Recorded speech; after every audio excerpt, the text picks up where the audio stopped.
Silencio. Todo comienza con el silencio, profundo como un antiguo lago, perdido entre altas montañas. De este silencio surge una leyenda, no con un destello, ni con una palabra, sino con el cálido aliento del tiempo, desplegándose lentamente, como un pergamino que oculta un secreto. Cuando el hombre vio el oro por primera vez, no conocía su valor. Vio la luz del sol congelada en la piedra. Sintió en ella el poder del cielo y el brillo de la eternidad. Y desde ese momento, el hombre comenzó a soñar. En algún lugar en el corazón de América del Sur, entre llanuras, lagos y selvas impenetrables, nació la leyenda del hombre dorado. Él emergía a la orilla del lago. Su cuerpo estaba cubierto de un fino polvo de oro. Lentamente entraba en el agua, y los rayos del sol se congelaban en las olas. Ofrecía dones a los espíritus, piedras preciosas, figurillas, amuletos, vasijas, brillando como la luz de las estrellas. Era un ritual, no por la riqueza, sino en nombre del equilibrio entre los hombres y el mundo invisible. Así lo cuentan los muiscas. Así se transmitía la historia, de ancianos a niños, de generación en generación. Cuando los conquistadores españoles pisaron esta tierra, escucharon esa palabra, El Dorado, pero no la escucharon como un rito antiguo, ni como un mito, sino como una llamada de oro, una llamada de gloria, una llamada de misterio. Primero, El Dorado fue un hombre, luego una ciudad, después un país perdido, pero ante todo fue un sueño en el que se entrelazaban la luz y el agua, el ritual y la leyenda, los espíritus y los deseos. Un sueño de un mundo perfecto donde el oro no compra, sino que conecta lo terrenal con lo celestial. Así nacen las leyendas, no de la verdad ni de la ficción, sino del aliento del tiempo. No viven en los libros, sino en la voz que atraviesa los siglos. Hoy emprenderemos este viaje, no en busca de un tesoro, sino de un sentido, de aquello que escapa de la mano, pero permanece en la memoria, de la luz dorada escondida en la profundidad del silencio. Cierren los ojos, dejen que el viento del tiempo los toque, y que la ciudad dorada se abra, no en un mapa, sino en su propio corazón. Al principio no había mapa, ni espada, ni barco.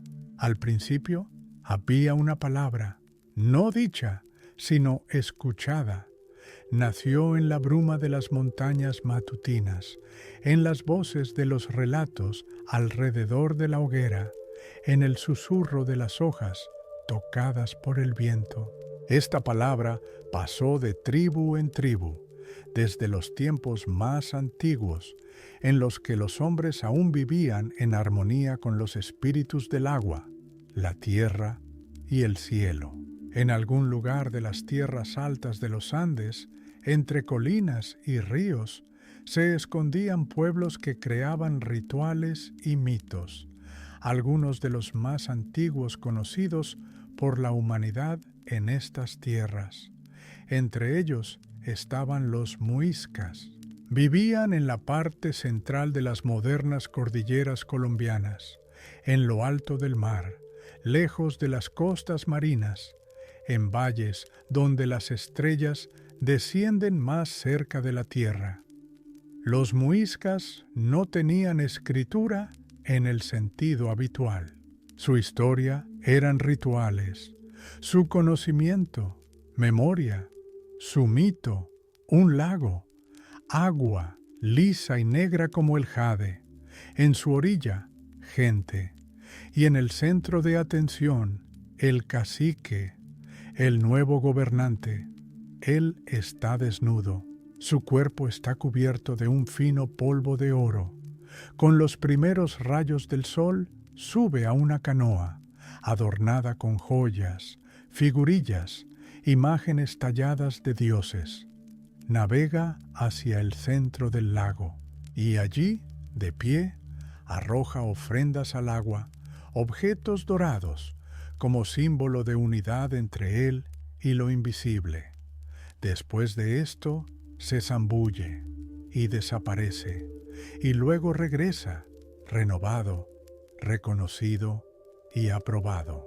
Así tenía lugar la iniciación del gobernante Muisca. Este rito no era un secreto, era un acto sagrado. Fue visto, fue recordado, y un día se contó. Cuando los conquistadores españoles oyeron hablar por primera vez de este ritual, no comprendieron su significado. Para ellos no era una purificación, sino un oro inestimable que se ahogaba en el fondo del lago. No un sacrificio, sino una pérdida. No una conexión con los dioses, sino una clave para la riqueza. Y entonces la palabra, que una vez significó un ritual, llegó a significar algo completamente diferente. La palabra El Dorado se convirtió en un símbolo. Primero, el hombre dorado, luego, una ciudad, después, un país, pero al principio estaba el lago. Su nombre, Guatavita, existe. Todavía descansa entre las colinas. Sus aguas son oscuras como la historia, profundas como la leyenda. Muchos intentaron secar este lago. Españoles, aventureros, arqueólogos. Consiguieron ver el fondo.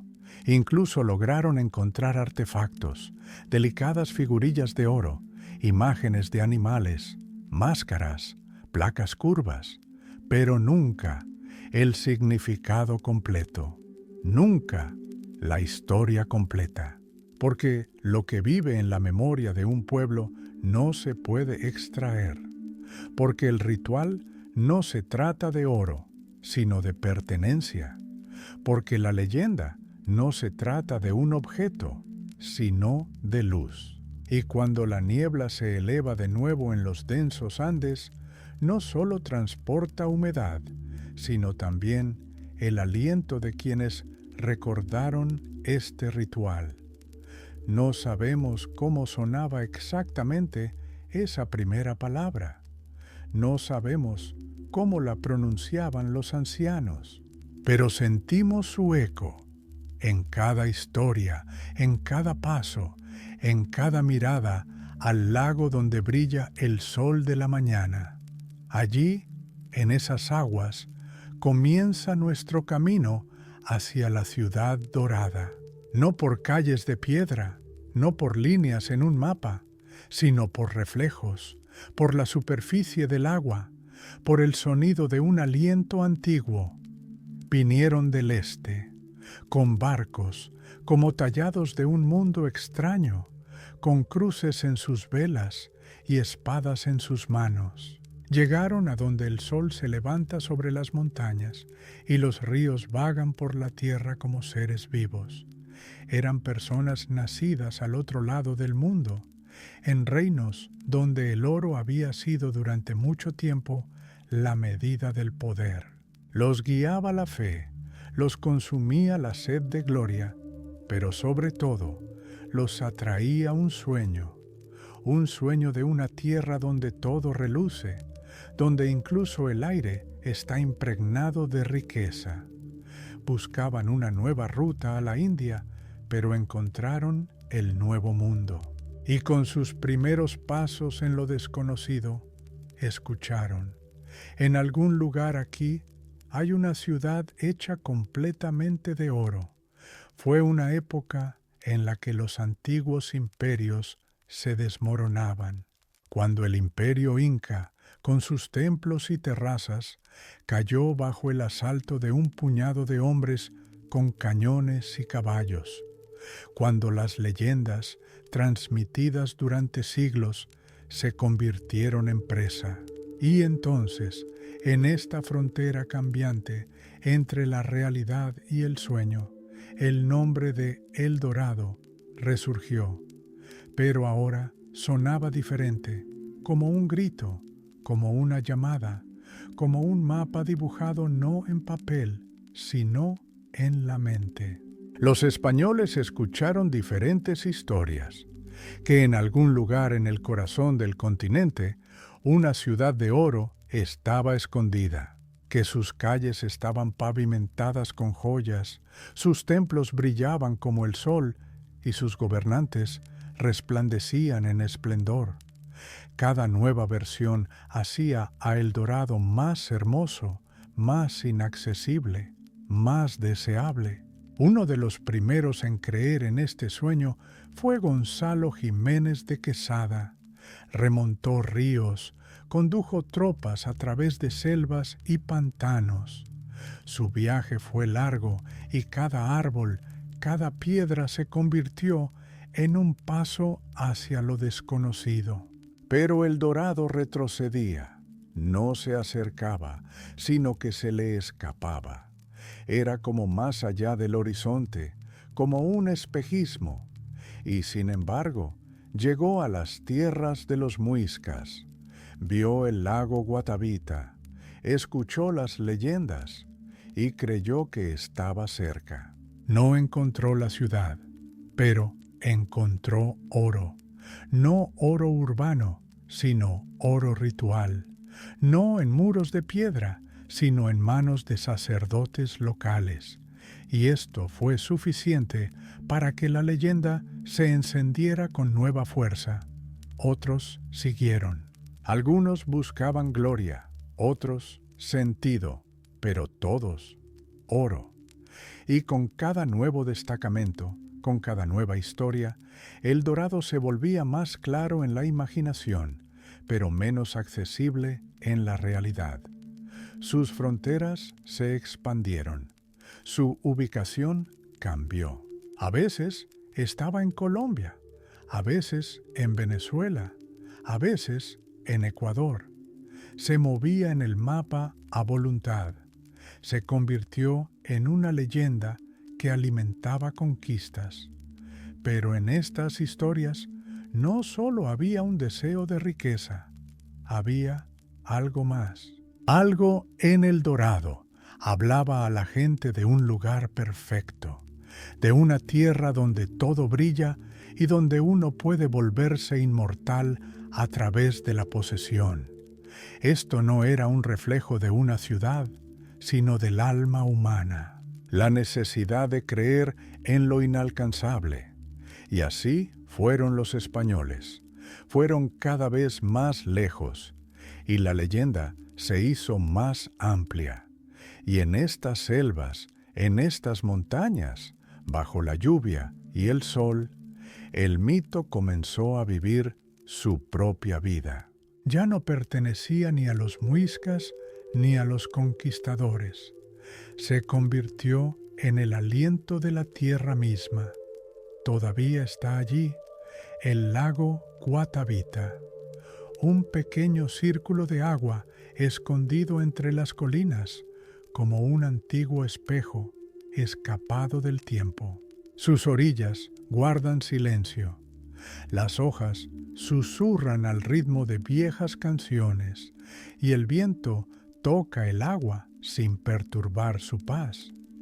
Aquí, a más de 3.000 metros sobre el nivel del mar, nació el ritual. Aquí comenzó la historia que se convirtió en El Dorado. Pero el lago nunca fue una ciudad. Fue una puerta, un lugar simple y tranquilo donde la gente venía a hablar con los espíritus. Cuando los españoles se enteraron por primera vez de la existencia de Guatavita, solo oyeron una cosa: Oro yacía en el fondo del lago, tesoros dejados como ofrendas a los dioses, amuletos, figurillas, brazaletes, vasijas, todo lo que podía brillar en el agua como la luz de las estrellas. Y pronto comenzaron los intentos de recuperarlo. En 1547, el conquistador español Hernán Pérez de Quesada, hermano de Gonzalo, organizó el primer intento conocido de drenar el lago. Cortaron un canal en la pared del cráter con la esperanza de bajar el nivel del agua y revelar los tesoros. El agua retrocedió parcialmente. La gente descendió al fondo fangoso. Encontraron algo de oro, pero no una ciudad, ni un tesoro, y no la solución. Más tarde, en el siglo XVII, los ingleses hicieron otro intento. Usaron bombas, sacando agua con cubos. De nuevo, oro, pero poco. En cambio, todo el fondo del lago se convirtió en arcilla viscosa. Los objetos valiosos estaban fuera de alcance, y el lago mismo pareció cerrar sus aguas de nuevo, como si quisiera ocultar su esencia. El tiempo pasó, llegaron arqueólogos, se fueron. La leyenda permaneció. Los hallazgos hechos en este lago se pueden ver ahora en los museos. Entre ellos, una famosa figurilla de oro en una balsa, encontrada no en el lago mismo, sino en una cueva cercana, es particularmente célebre. Representa a un hombre de pie sobre una plataforma con remeros y ofrendas, una encarnación exacta de ese mismo ritual. Este artefacto confirmó que el mito tenía raíces, pero eso fue todo, porque las pruebas no siempre proporcionan respuestas. Algo en este lago desafía la medición. Está rodeado no solo de silencio, sino de una quietud sagrada. Sus aguas no son solo profundas, parecen llevar memoria, y todo aquel que lo contempló sintió que debajo de la superficie había más que simples piedras preciosas. El lago nunca se convirtió en una puerta hacia la ciudad dorada, pero siguió siendo un símbolo, el primero, el genuino y el más enigmático. Hoy, la gente viene aquí no con una pala, sino con preguntas, no con codicia, sino con atención. La gente se para en su orilla, mira el agua y escucha dentro de sí un eco de lo que se ha olvidado hace mucho tiempo. El lago Guatavita no es una clave, ni es un objetivo, es un comienzo. Respira antigüedad. Recuerda el polvo de oro en la piel del jefe. Conoce una luz que no se apaga. Y, tal vez, en su superficie inmóvil no se refleja una ciudad, sino un sueño. A veces, la historia se esconde bajo tierra. A veces, desaparece en las brumas de los siglos. Y a veces, florece como un árbol exuberante, nutrida no por hechos, sino por la sed, la esperanza y la palabra repetida. Así fue con El Dorado. Lo que comenzó como un ritual a orillas de un pequeño lago de montaña, dejó rápidamente de ser parte de un solo pueblo.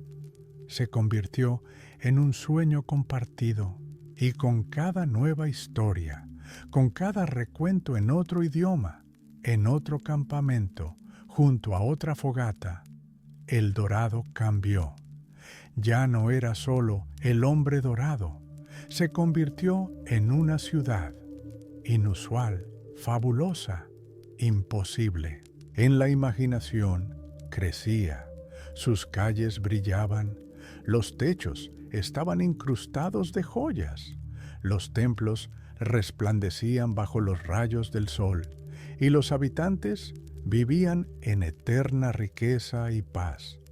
No fue construida, ya existía, oculta, escondida, protegida por bosques, ríos y espejismos. No podía ser encontrada por casualidad, solo por una llamada, solo por el destino. Cuando una persona no encontraba el dorado, eso no destruía la leyenda, la fortalecía. Si una expedición regresaba con las manos vacías, significaba que estaban buscando en el lugar equivocado, o no se esforzaron lo suficiente. Con cada década, con cada nuevo conquistador, la geografía de El Dorado se expandía. Ahora ya no estaba necesariamente en Colombia. Se trasladó al sur, a Perú, a Bolivia, a las profundidades de la Amazonia, y luego al norte, a Venezuela, a lo largo del Orinoco. Se describió de varias maneras, como una ciudad, como un complejo de templos, como un valle perdido, a veces como un reino entero. Adquirió nuevos nombres, pero la esencia seguía siendo la misma: oro escondido de la vista y un camino hacia él que nadie podía seguir hasta el final. Los mapas de aquellos tiempos comenzaron a marcar áreas desconocidas en sus campos, no como vacíos, sino como un espacio para milagros. Donde nadie había estado, se dibujaban montañas cubiertas de vetas de oro. Donde ningún pie europeo había pisado, se colocaba la palabra El Dorado. No era solo una designación de un lugar, era una llamada, un espacio de espera, un espacio de sueños. Y todo esto sucedió porque la gente necesitaba luz. Los siglos fueron duros, enfermedades, guerras, dudas, y entonces hubo espacio para una leyenda, hermosa, distante, brillante. La gente creyó en El Dorado tal como creyeron en la inmortalidad, en la felicidad, en el fin del sufrimiento, porque esta ciudad no son piedras, es una imagen pura, perfecta, sagrada. Se convirtió en parte del código cultural de todo un continente. No solo los españoles la buscaron, portugueses, franceses, ingleses, alemanes la anhelaron. No conocía fronteras, porque estaba dentro de todos los que querían más que solo oro. La leyenda creció, como un bosque, como un fuego, como un sueño que no requiere confirmación. E incluso cuando los primeros intentos de encontrarla fracasaron, la fe no se desvaneció, porque el mito es más fuerte que los hechos. Y cuando El Dorado dejó de ser un hombre, dejó de ser un ritual y un lago, no desapareció, se hizo eterno, porque se convirtió en algo que no se puede destruir: el deseo. Algunos sueños se vuelven tan fuertes que lo consumen todo: la vida, la razón, el nombre. Eso le pasó a Pedro de Orese, un español que se dedicó a una sola idea. Nació en una época en que el mundo se expandía más rápido de lo que podía ser comprendido. Su generación creció con cuentos de las riquezas del Nuevo Mundo, de oro que fluía como un río y de reinos donde los tesoros yacían a cielo abierto. Pero para Orese no era solo un sueño de riqueza, era el destino. No llegó primero a América del Sur. Antes que él ya habían pasado guerreros y conquistadores, ya habían caído imperios, ya habían nacido mitos. Pero él vino por lo que seguía siendo inalcanzable, por lo que desafiaba la lógica, por El Dorado.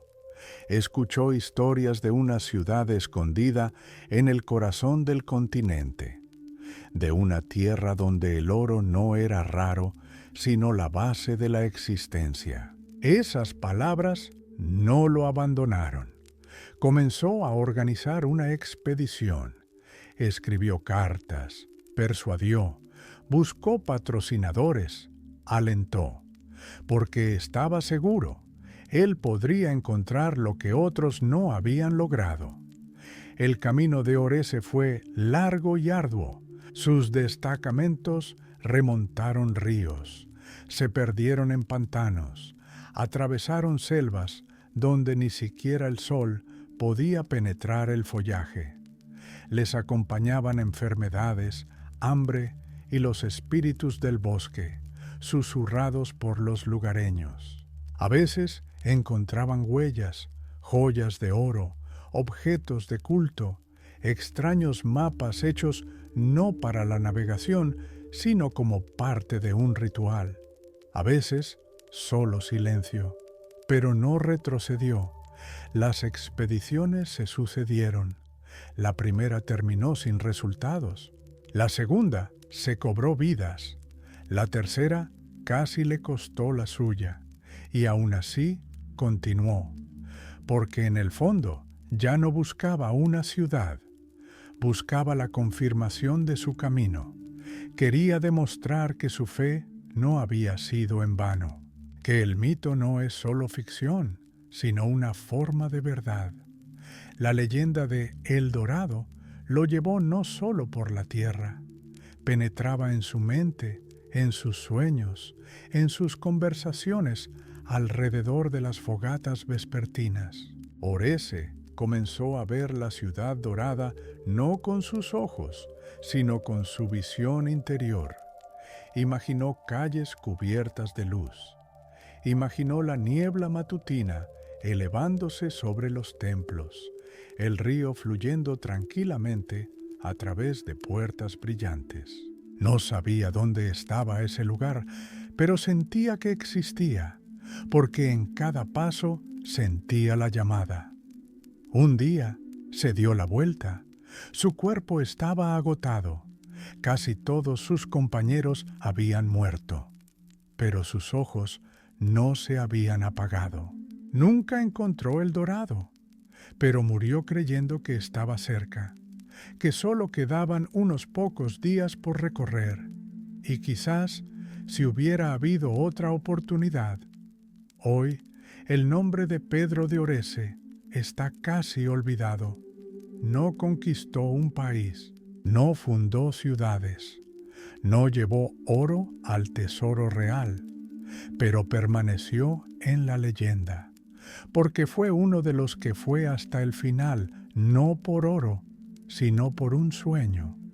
Su camino no fue exitoso, pero fue real y, quizás, fue el más cercano a lo que El Dorado verdaderamente oculta, la esencia misma de la búsqueda. El Dorado no solo llamó a los españoles, su voz, abriéndose paso entre selvas y mares, llegó también a Europa, a la tierra donde las brumas cubren las agujas góticas por las mañanas, donde los mercaderes cuentan los táleros de oro y los duques sueñan con nuevos dominios. Los principados alemanes, fragmentados y ambiciosos, no tenían acceso directo a las tierras de ultramar, pero tuvieron una oportunidad, gracias a alianzas y acuerdos. Una de estas oportunidades surgió para la familia Welser de Augsburgo, los banqueros más ricos del Sacro Imperio Romano Germánico. A principios del siglo XVI, recibieron de la corona española el derecho a gobernar la provincia venezolana a cambio de financiar las deudas reales. Así comenzó el capítulo alemán en la búsqueda de la ciudad dorada. Uno de los primeros en embarcarse en la búsqueda de El Dorado, en nombre de los Welser, fue Nikolaus Federmann. No era un guerrero, sino un abogado de profesión. Pero en ese siglo, las líneas entre el libro y la espada eran delgadas. Cruzó la costa caribeña, se adentró en el continente, donde los ríos forman laberintos y los senderos desaparecen en la niebla. Se encontró con bosques impenetrables, luchó contra tribus locales, sufrió el calor, las enfermedades y la agotadora marcha. Pero siguió adelante, guiado por la misma leyenda de una ciudad llena de oro, escondida en el corazón mismo de lo desconocido. Federman no alcanzó su objetivo, pero su ruta se cruzó con la de otros buscadores, españoles, a veces hostiles, a veces igual de perdidos. Su regreso no trajo tesoros, pero fortaleció la creencia.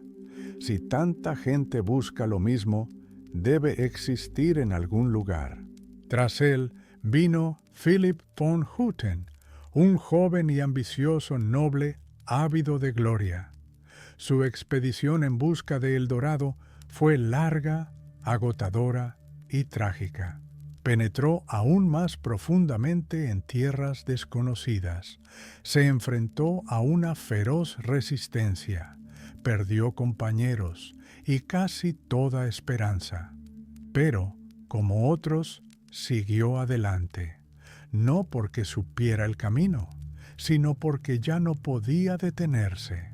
Von Hutten, al igual que Federman, no encontró la ciudad dorada. Además, a su regreso a Venezuela, fue asesinado por orden del gobernador español.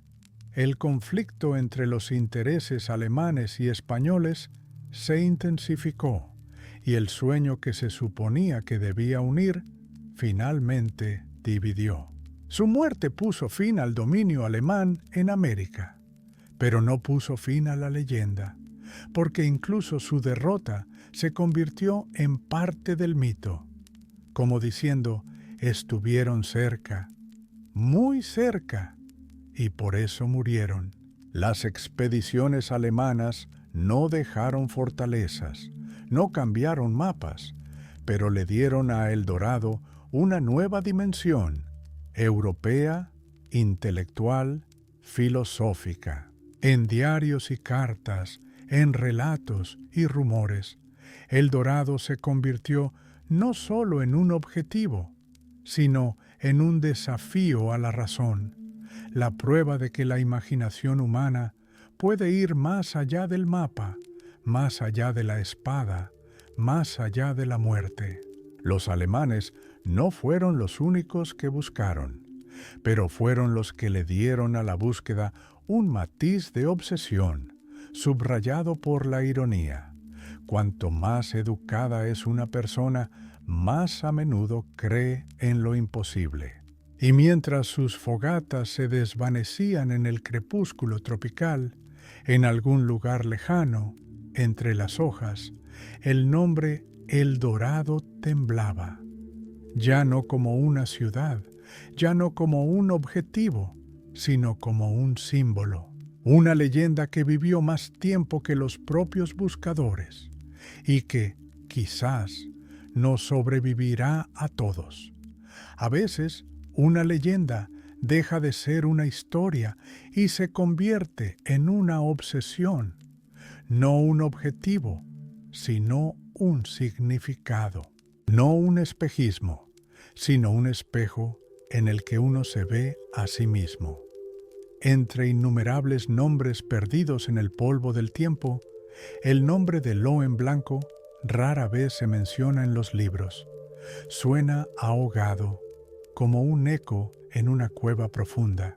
Pero su historia es la historia de todos los que miraron demasiado tiempo al horizonte, esperando que una luz dorada brillara allí. Lohengrin no fue un gran guerrero, no fue un emisario de la corona, no tenía blasones ni protectores. Era un vagabundo, quizás un ex soldado, quizás un mercader, quizás nadie, Las fuentes guardan silencio sobre su pasado, pero transmiten con aliento contenido una verdad simple. Se fue a buscar el dorado, solo, sin ejército, sin banderas, casi sin compañeros, solo con un mapa dibujado por rumores, con bocetos hechos por una mano temblorosa de fe y con una terquedad que no conoce límites. Se adentró por el sendero que conducía al corazón mismo de la Amazonia, allí donde el aire húmedo es pesado como un sudario, donde las lianas se extienden desde el cielo y los ríos no conocen orillas, allí donde cada milla es 1000 preguntas. Siguió relatos de ermitaños que habían visto cúpulas entre los árboles, de indios que custodiaban el secreto del reino dorado, de un extraño resplandor en el crepúsculo sobre las montañas. Escuchó a ancianos, pagó a chamanes, observó sombras. Todo le decía, está cerca. Y él creyó. Las semanas se convirtieron en meses. Las brújulas se rompieron. Los compañeros desaparecieron. La línea entre los sueños y la realidad se difuminó. Lohengrin llevaba un diario. Sus entradas están llenas de descripciones incoherentes, destellos, sonidos, geometrías que desafían el relato. Escribió que sentía el aliento de la ciudad, como si estuviera cerca, como si en el siguiente valle hubiera una entrada. Pero cada vez, más allá de la colina, había un nuevo matorral, más allá del río, un nuevo río. Y la ciudad nunca apareció. Él desapareció. Nadie lo encontró. Solo fragmentos de historias, solo rumores. Que alguien vio a un hombre de piel pálida sentado en la orilla hablando con los pájaros, que se convirtió en parte del bosque, que ya no busca porque lo encontró o porque olvidó lo que buscaba. Quizás no fue a la selva, sino a sí mismo, porque el camino a ninguna parte no siempre es un camino hacia afuera. A veces lleva hacia adentro. La historia de Lohengrin es una historia de disolución, la historia de un hombre que persiguió un mito y se convirtió en parte de él. No encontró el dorado en un mapa, pero quizás lo encontró dentro de sí mismo o se convirtió en él, porque el mito se alimenta de aquellos que creen en él hasta el final. Y así, el camino que recorrió Lohengrin no está marcado en ningún mapa hoy. No está en la selva, está en el silencio, en ese lugar donde el deseo es más fuerte que el miedo, donde la fe se convierte en realidad, donde la ciudad dorada no espera, sino que observa. Para cuando los destacamentos españoles perdieron la cuenta de sus expediciones, la leyenda de la ciudad dorada había traspasado las fronteras del imperio. El océano la recogió. Se extendió a otros idiomas, francés, portugués, holandés, pero resonó con especial brillo en inglés. En la época isabelina, Inglaterra anhelaba el mar abierto, y ningún hombre se convirtió en un símbolo mayor de esta voluntad de explorar y conquistar que Sir Francis Drake. No era solo un navegante, era un corsario, un aventurero, un agente de Estado, un hombre que vivía al borde de la ley y la leyenda. Drake no desembarcó en el corazón de las selvas y no condujo a hombres a través de pantanos. Su camino era diferente, a través de costas, bahías, barcos, pasando por galeones españoles y almacenes capturados. pero su interés en el dorado no era menor que el de aquellos que marchaban por tierra. Cuando Drake emprendió su circunnavegación, sabía que el oro se almacenaba en las colonias españolas. Sabía que los barcos que regresaban del Nuevo Mundo transportaban lingotes, artefactos y joyas. Y sabía sobre el mito que en algún lugar en el corazón de Sudamérica se encontraba una tierra que generosamente entregaba oro a sus amos. No buscó el dorado directamente, pero cazó sus destellos. Persiguió convoyes españoles, saqueó fortalezas, luchó en el mar. En su mente, el dorado no era un lugar, sino una fuente de riqueza. Sentía, si el oro nace en algún lugar, tarde o temprano termina en un barco, y los barcos pueden ser interceptados.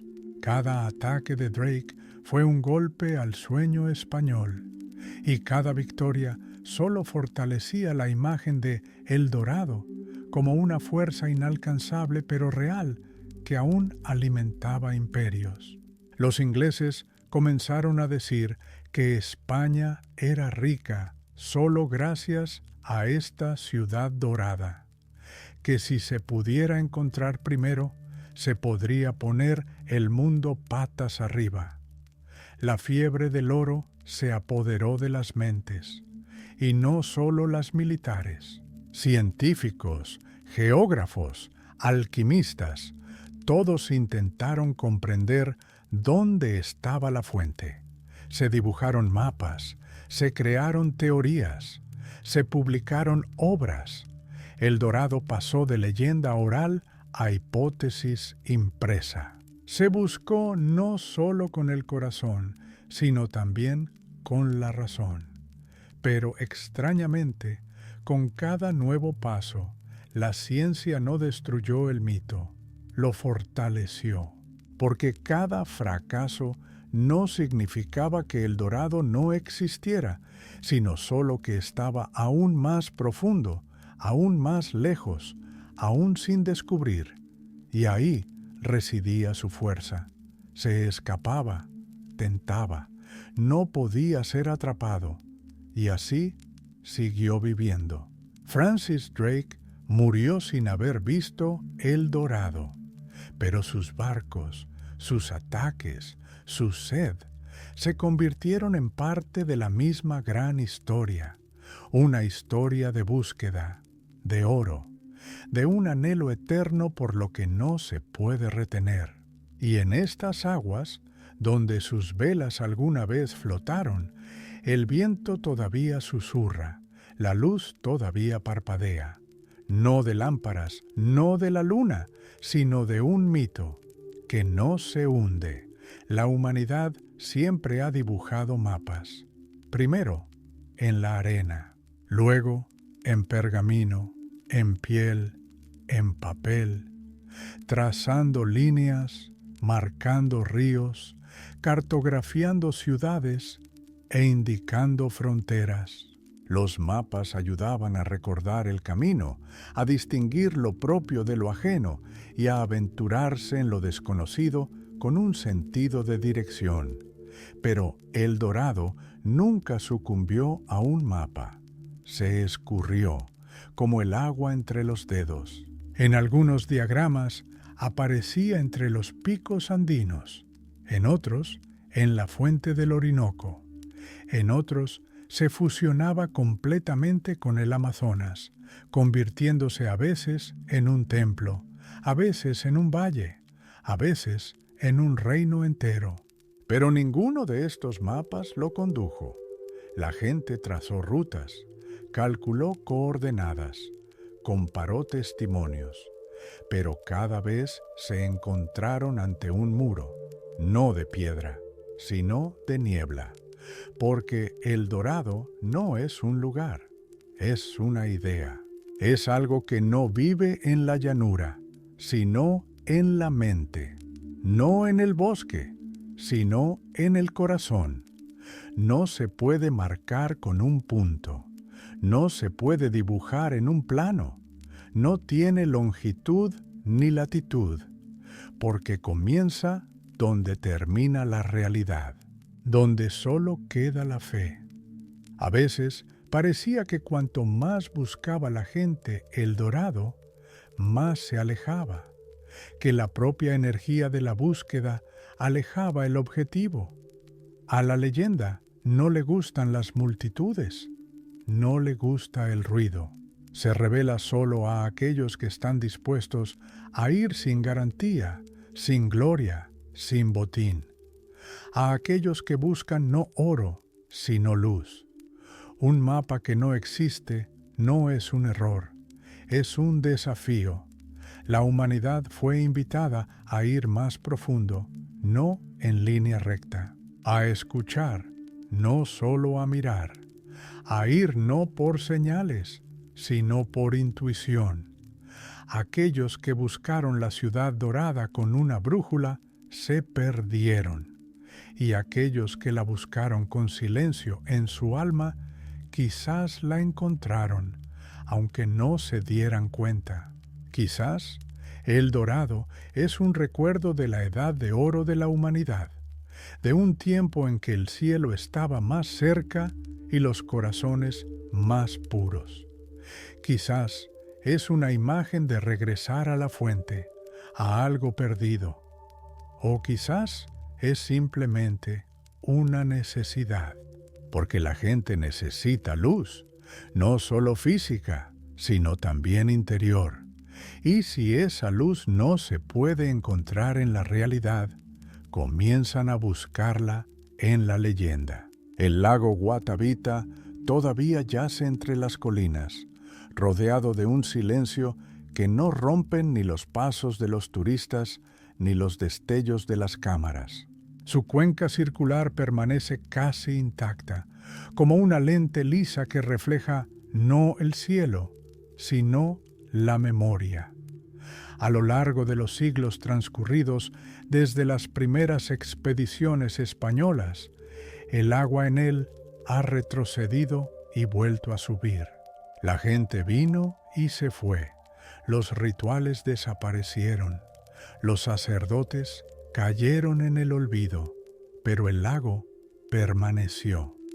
No reveló su secreto, lo guarda. El agua en él es oscura, como impregnada de sombras. Sin embargo, hay una extraña luz en su interior, no un reflejo del sol, no un destello de oro, sino un resplandor interior, como si la leyenda misma estuviera escondida no en el fondo, sino en el cuerpo del agua, en sus profundidades, donde la vista no puede penetrar, pero el sentimiento sí. Cuando te paras en su orilla y miras esta agua, tienes la sensación de que te mira de vuelta, con calma, en silencio, aceptando. Una vez aquí se realizaba un ritual. El cacique, cubierto de polvo de oro, entraba en una canoa, remaba hacia el centro, y con él ofrendas, figurillas, máscaras, placas, chispas, entraban en el agua, y con eso la intención. Todo sucedía no por un esplendor ostentoso, sino por el equilibrio, por una conexión entre la tierra y el cielo. Este rito era una palabra pronunciada sin voz. Era un diálogo en el que lo más importante no era el sonido, sino la presencia. Ahora el lago está en silencio. No susurra, no llama. Simplemente existe, como un testigo, como un templo. No necesita el dorado, porque es su origen, su imagen, su profundidad. Quienes vienen aquí hoy rara vez conocen la leyenda por completo, pero todos sienten que algo hubo aquí, o todavía lo hay. Quizás el silencio del lago habla más fuerte que cualquier cuento, porque es en este silencio donde se revela el significado de la leyenda. El Dorado no es oro, ni una ciudad, ni un hombre. Es el silencio. Es el momento en que miras en las profundidades y no buscas nada. Es un estado en el que la necesidad de respuestas desaparece. Solo queda el agua, y tú, y el aire lleno de antigüedad. El mundo ha cambiado, la leyenda ha crecido, pero el lago ha permanecido igual. Y cuando las palabras se cansan, cuando los mapas dejan de funcionar, cuando la última hoguera se apaga, es aquí donde uno quiere volver, no para buscar, sino para recordar quiénes somos, por qué vinimos y qué es lo que realmente queríamos encontrar.